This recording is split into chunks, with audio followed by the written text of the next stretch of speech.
adjusting patients is still one of my favorite things to do. Even after 21 years of being in practice, I still enjoy adjusting a patient and providing relief and satisfaction from a really good manual adjustment.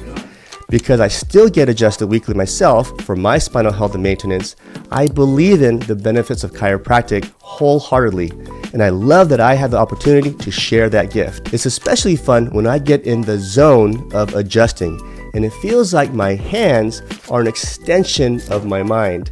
I visualize that bone that is out of place in their spine. My mind tells my hands what to do, but it happens automatically with such ease. This is likely what elite athletes feel when they say they are in the zone. This feeling is why